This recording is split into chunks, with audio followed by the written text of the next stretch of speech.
Hi everyone, আমি আজকে আপনাদেরকে এয়ারপড প্রো আনবক্সিং করে দেখাবো এবং প্লাস কিভাবে সিঙ্ক করতে হয় আর এডিশনাল কিছু টিপস দেখাবো। আজকেই আমি এয়ারপড প্রোটা কিনেছি। আমি এটা কিনেছি হচ্ছে গ্যাজেট অ্যান্ড গিয়ার থেকে। এটার প্রাইস নিয়েছে হচ্ছে ২১,৯৯০ টাকা, যেটাকে আপনারা অ্যাকচুয়ালি ২২,০০০ টাকায় বলতে পারেন। এটাই হচ্ছে ওয়্যারলেস চার্জিং সিস্টেম। আপনাদের যদি অলরেডি অ্যাপেলের ওয়্যারলেস চার্জার থাকে দেন হচ্ছে আপনারা ওয়্যার ছাড়াই চার্জ করতে পারবেন, বাট আমি যেটা দেখেছি এটার ভিতরে একটা ওয়্যারও থাকে। সো আমি এটাকে খুলছি।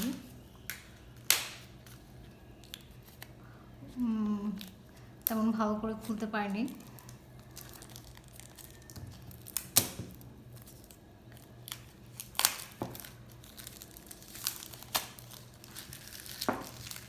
ওকে,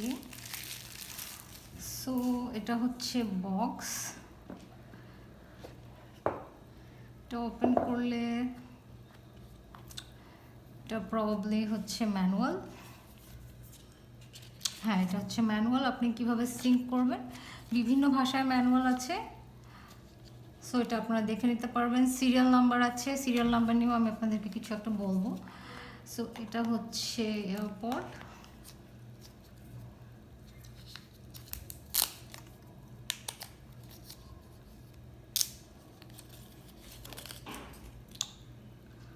ওকে, সো হ্যাঁ, এটা কাজ করছে। সিরিয়াল নাম্বার আপনার এখানে ভিতরেও থাকে, আপনারা ওভাবেও চেক করতে পারেন। সো এখন আমি এটা আমার আইফোনের সাথে সিঙ্ক করব।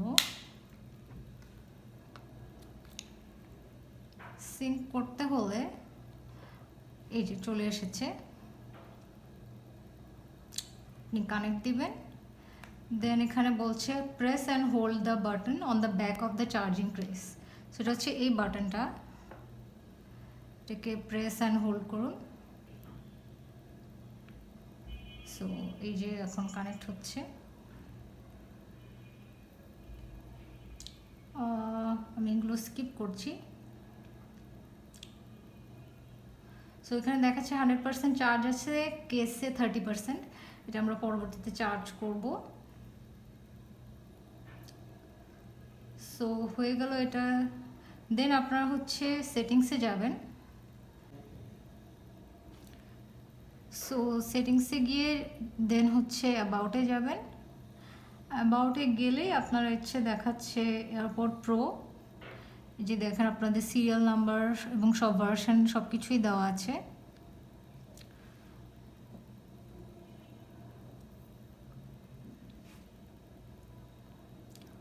ওকে, দেন হচ্ছে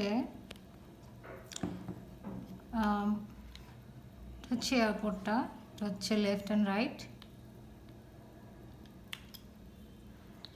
দেন এডিশনালি বক্সে আমরা কি পাচ্ছি, আমরা পাচ্ছি হচ্ছে একটা USB-C কেবল, আর হচ্ছে এডিশনাল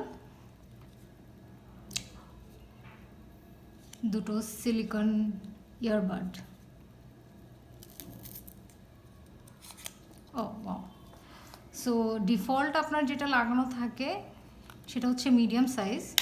এখানে হচ্ছে স্মল এবং লার্জ আছে। এটা আপনি আপনার কানে দিয়ে চেক করে দেখবেন যে কোনটায় হচ্ছে আপনার পারফেক্ট ফিট হয়, এবং এটা হচ্ছে আপনি সফটওয়্যারের মাধ্যমেও চেক করতে পারবেন অ্যাপেলের। দেন এটার সাথে হচ্ছে আমি অ্যাডিশনালি যেটা কিনেছি সেটা হচ্ছে একটা প্রোটেকশন কেস। প্রোটেকশন কেস আপনাদের গ্যাজেট অ্যান্ড গিয়ারেও ছিল, বাট স্পিজেনেরগুলোর প্রাইস ছিল হচ্ছে অলমোস্ট ২,০০০, ১,৯৯০। সো আমার মনে হলো এত টাকা আমি এই মুহূর্তে খরচ করতে চাচ্ছি না। সো আমি একটা নর্মাল ৪০০ টাকা দিয়ে কাভার নিয়েছি। এটা হচ্ছে কাভার, আর এটা হচ্ছে এখানে হ্যাং করা একটা কিচেনের মতো। লেটস সি এটা হয় কি না। হ্যাঁ, এটা পারফেক্টলি হচ্ছে। সো এটা থাকলে একটা সুবিধা হচ্ছে যে ইনকেস হাত থেকে পড়লে সমস্যা হবে না। স্ক্র্যাচ আমার জন্য ম্যাটার না, আমার জন্য ম্যাটার ছিল হচ্ছে এটা যাতে নষ্ট না হয়। এখন যেটা আমি একটা বলতে চাচ্ছিলাম সেটা হচ্ছে যে আপনাদের যে সিরিয়াল নাম্বারটা আছে, সিরিয়াল নাম্বারটা আপনারা যেই দোকান থেকেই কিনেন, যেমন গ্যাজেট অ্যান্ড গিয়ার হচ্ছে অথেন্টিকেটেড রিসেলার। সো এটার ক্ষেত্রে আপনারা 12 মাস পর্যন্ত হচ্ছে ওয়ারেন্টি পাচ্ছেন যেহেতু অথেন্টিকেটেড রিসেলার। বাট আপনাদের যে ওয়ারেন্টি খুব জরুরি সেরকম না, অন্য কোথাও থেকে নিলে আরও কম দাম লাগবে, লাইক 18,000, 19,000, 20,000। বাট আমার কাছে ওয়ারেন্টি ম্যাটার ছিল, কারণ আমার সাধারণত গ্যাজেটে কপাল খারাপ হয়, নষ্ট হয়ে যায়।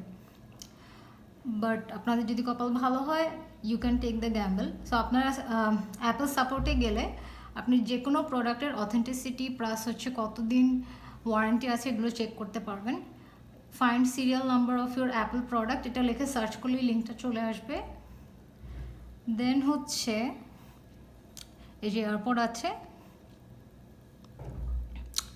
এখানে বলছে যে আপনি কিভাবে আপনার সিরিয়াল নাম্বার নিতে পারেন। আমি আপনাদেরকে দেখালাম, আমি বক্সেও আছে, এটার ভিতরেও আছে। আপনি সেটিংসে গিয়ে অ্যাবাউটে গিয়ে এয়ারপডে গেলে যেটা এখানে বলা, আপনি সিরিয়াল নাম্বার দেখতে পাবেন। এই যে এখানেও দেখাচ্ছে, বক্সের ভিতরেও আছে,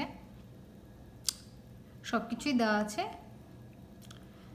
সো এভাবে আপনারা সিরিয়াল নাম্বারটা দেখে এখানে চেক করতে পারবেন।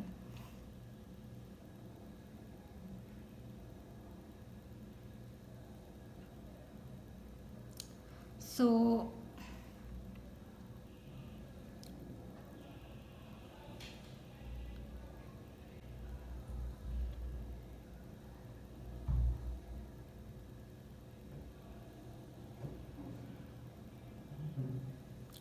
লোড হতে সময় নিচ্ছে। এই যে আপনারা দেখে নিলেন যে কিভাবে আপনারা হচ্ছে আপনাদের সিরিয়াল নাম্বার দিয়ে এবং কোড দিয়ে চেক করে নিতে পারবেন আপনাদের কতদিন ওয়ারেন্টি আছে এবং অন্যান্য ডিটেলস। এখন আমি আপনাদেরকে দেখাবো এটা হচ্ছে আপনারা কিভাবে সিঙ্ক করবেন এবং কিভাবে টেস্ট করবেন যে আপনাদের যে ইয়ার টিপটা আছে এগুলো, এটা আপনাদের কানে ঠিক মতো ফিট হচ্ছে কিনা। ফিট যদি না হয় তাহলে আপনাদের যে নয়েজ ক্যান্সেলেশন ফিচারটা আছে সেটা ভালোভাবে কাজ করবে না।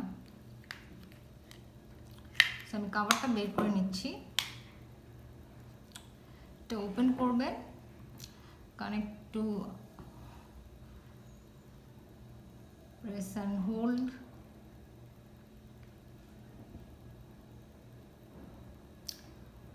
সো ফার্স্টেই আপনাদের হচ্ছে ব্লুটুথ অন থাকতে হবে, দেন সেটিংসে যাবেন, সেটিংসে গিয়ে ব্লুটুথে যাবেন। ব্লুটুথে গেলে আপনারা দেখতে পারবেন যে আপনাদের আইপ্যাড প্রো, এখানে যে আই সাইনটা আছে এখানে ক্লিক করবেন। এখানে ক্লিক করলে আপনারা দেখতে পাচ্ছেন যে তিনটা অপশন আছে, noise cancellation, of, transparency. Left এবং রাইট ইয়ারের জন্য আপনাদের নয়েজ কন্ট্রোল কীরকম হবে। দেন হচ্ছে এই যে ear tip fit test, check the fit of your AirPods ear tips to determine which size provides the best seal and acoustic performance. So আমি এখন এটা টেস্ট করব, কারণ আই থিঙ্ক মিডিয়ামটা আমার ঠিক মতো নাও হতে পারে। So let's check. রাইট ইয়ারেরটা রাইটে, লেফট ইয়ারেরটা লেফটে, then test the fit of ear tips, continue. এখানে প্লে বাটনটায় প্লে করবেন।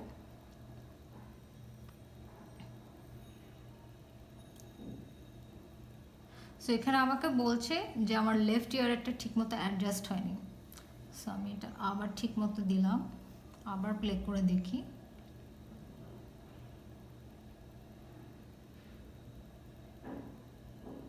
সো এখন বলছে যে গুড সিল। সো এখানে দেখা যাচ্ছে যে মিডিয়াম সাইজটাই আমার ঠিকমতো হচ্ছে। ইন দ্যাট কেস আমি আর ইয়ার টিপটা চেঞ্জ করলাম না। এখন হচ্ছে এই যে নয়েজ ক্যান্সেলেশন ফিচারটা, আমি মেইনলি যে জন্য এয়ারপডটা কিনেছিলাম সেটা হচ্ছে নয়েজ ক্যান্সেলেশন ফিচারের জন্য। এই ফিচারটা কাজ করছে বেসিক্যালি এই সিলিকন টিপগুলোর জন্য, আর এডিশনাল কিছু টেকনিক্যাল জিনিস আছে যেটা আমি যাচ্ছি না। সো আপনারা এটাও চেক করতে পারেন যে আপনারা কীরকম চাচ্ছেন। বাসায় থাকলে আপনারা ট্রান্সপারেন্সি মোডেই থাকতে পারবেন, এটাই বেস্ট হয়। আশেপাশে কেউ ডাকলে শুনতে পারবেন, ইভেন রাস্তায় চলতে গেলেও এটা ইউজ করাই বেটার। ট্রান্সপারেন্সি মোডে আপনারা আশেপাশে কেউ কথা বলে সেটাও শুনতে পারবেন, বেসিক যে হেডফোনগুলো যেরকম হয়।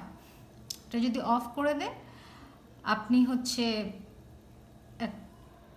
আর কোনো এফেক্ট পাবেন না। নয়েজ ক্যান্সেলেশন দিলে আপনি আশেপাশে কেউ কিছু বললে শুনতে পাবেন না। যেমন আমি এখন যেটা বলছি এটা আমি নিজেও ঠিক মতো শুনতে পারছি না। সো আমি আপাতত ট্রান্সপারেন্সি মোডে দিচ্ছি। এছাড়া আপনি আপনার লেফট এবং রাইট ইয়ারের নয়েজ কন্ট্রোল চেক করতে পারবেন, আপনি সিরি অন করতে পারবেন। সিরি অন করলে আপনার যেটা হবে যে আপনি ভয়েস কমান্ড দিয়েই হচ্ছে ভলিউম আপ ডাউন করতে পারবেন, বাট আমি সেটা দিচ্ছি না। এডিশনালি হচ্ছে আপনার মাইক্রোফোন অটোমেটিক দেয়, বাট আপনি এটাও চেঞ্জ করতে পারবেন যে আপনার লেফট ইয়ারে হবে না রাইট ইয়ারে হবে, আমি এটাও অটোমেটিক দিচ্ছি। এছাড়া আপনি হচ্ছে আপনার এখানে আপনারা দেখতে পাচ্ছেন যে এখানে এয়ারপোর্টের সাইন আছে, এখানে যদি আপনারা প্রেস করেন দেখেন আপনি এখান থেকেও হচ্ছে নয়েজ কন্ট্রোলটা কন্ট্রোল করতে পারেন। এডিশনালি আপনারা আপনাদের এয়ারপডেও করতে পারবেন। সো এখানে আপনারা দেখতে পাচ্ছেন যে এই যে জায়গাটা, এখানে যদি আপনি একবার প্রেস করে থাকেন তাহলে হচ্ছে আপনার প্লে হবে, পজ হবে এবং কল রিসিভ করতে পারবেন। দুইবার যদি প্রেস করেন এটা ফরওয়ার্ডে যাবে এবং তিনবার প্রেস করলে হচ্ছে ব্যাকওয়ার্ডে যাবে। আর আপনি যদি প্রেস করে 10 সেকেন্ড বা তার বেশি ধরে রাখেন তাহলেও হচ্ছে আপনার যে ট্রান্সপারেন্সি মোড বা নয়েজ ক্যান্সেলেশন মোড সেগুলো যেতে পারবেন। আর এছাড়া আমার মনে হচ্ছে এই মুহূর্তে আপনাদেরকে আর আমার টিপস দেওয়ার কিছু নেই, বাট অবশ্যই মেক শিওর যে আপনারা হচ্ছে আপনাদের এয়ারপডের টিপের যে গ্রিপটা এটা ঠিকমতো আছে কিনা এটা চেক করবেন। সো আপাতত এটাই, আমি হচ্ছে এটা 1 সপ্তাহের মতো বা আর 1 মাস ইউজ করে হচ্ছে আমি ইউজার রিভিউ দেওয়ার চেষ্টা করব আপনাদেরকে, যাতে আপনারা বুঝতে পারেন যে এটা আদৌ এই প্রাইস অনুযায়ী whether it's worth it or not. So thank you, সবাই ভালো থাকবেন।